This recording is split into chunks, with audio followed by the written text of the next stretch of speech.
Ahora sí, la columna del TABI, Taller de Bioconstrucción, de la mano de Armando Gross.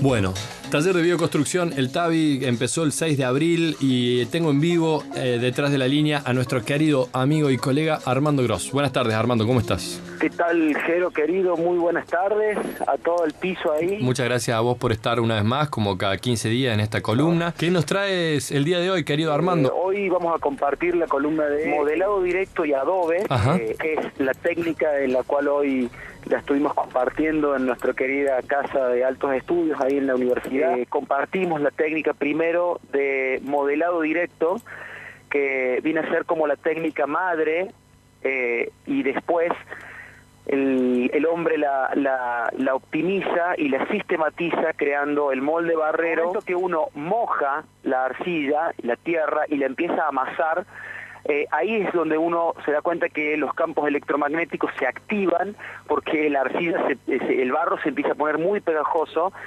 y dependiendo la zona y de dónde yo hice las pruebas y qué tipo de adobes quiero construir, yo le incorporo más o menos fibra vegetal. Bien, la fibra vegetal puede ser pasto de altura. Eso se hace, Armando, en una cancha que se arma una pileta de barro y la gente entra a zapatear como si estuviera bailando un malambo para activar el barro. Se hace de manera comunitaria. Es una manera, yo es una de las maneras como la uva. El modelado directo es un barro, es una tierra que tiene un alto porcentaje de arcilla. También tiene, entre otras cosas, algo de limo, pero principalmente tiene un aditivo que es, agua, movimiento. Exactamente. Yo tengo varias formas de llegar a este barro, a este estado de plástico del material. Puedo activarlo en una cancha, como bien decías, amasándolo con los pies. Los caballos en la antigüedad iban comiendo, iban haciendo caca, y también iban en el pisadero, iban pisando el barro y lo iban activando y lo iban amasando. Hoy también se pueden utilizar herramientas y tecnología como un trompito, o como las herramientas que se pueden utilizar para hacer construcción convencional. También son amigables con la bioconstrucción, y se puede lograr un barro en un estado plástico, que el punto justo del barro para cortar un adobe, imagínense, es como este dicho que dice, como trompada en el barro. Yo piso el barro y me tiene que quedar perfectamente marcada la huella.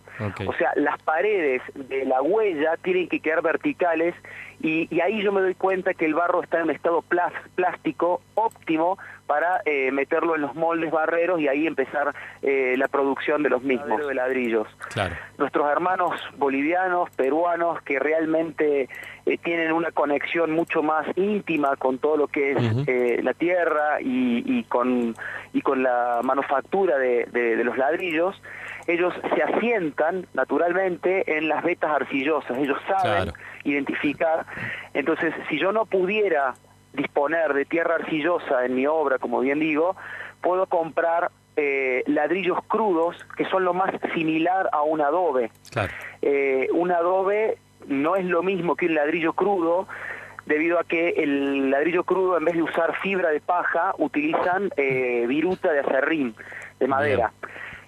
Pero son muy, muy similares, y la prestancia, digamos, de hidroscopicidad sería más o menos la misma. ¿Cómo se activa? Entonces, vos me estabas diciendo recién que para preparar la mezcla había que activar el barro. ¿Qué significa esa propiedad?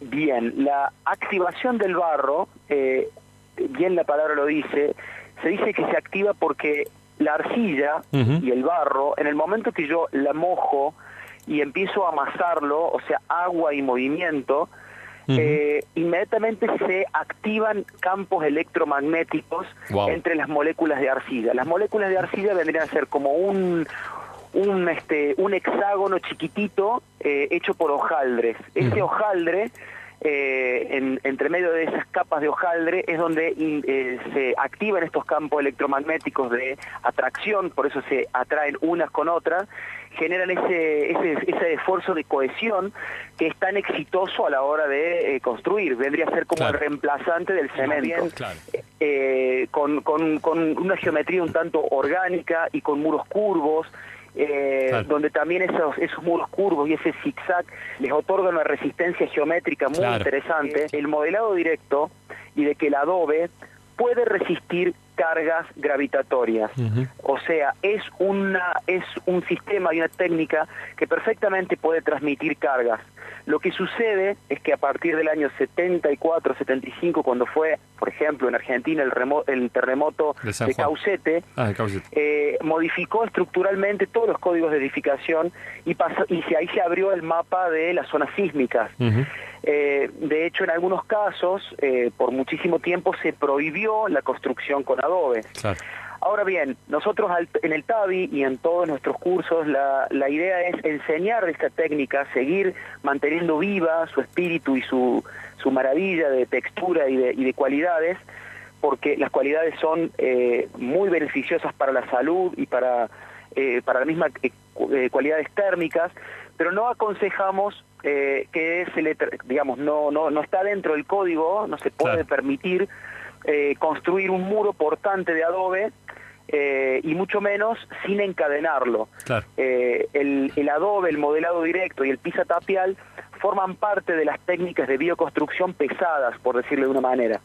Entonces siempre es importante que a todo este elenco de componentes, que son los mampuestos, se los ate y se los vincule correctamente con un encadenado para poder estar dentro de las normas, digamos.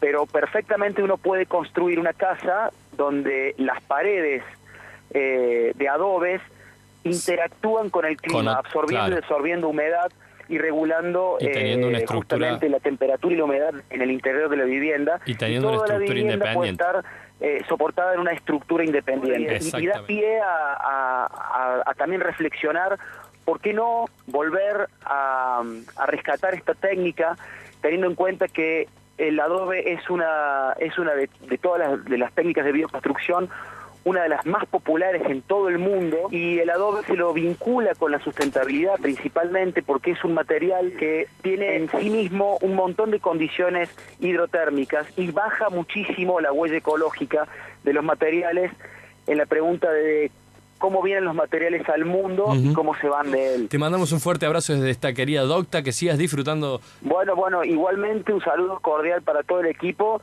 y seguimos ahí escuchando Arquitectos en el Aire. Gracias, Armando.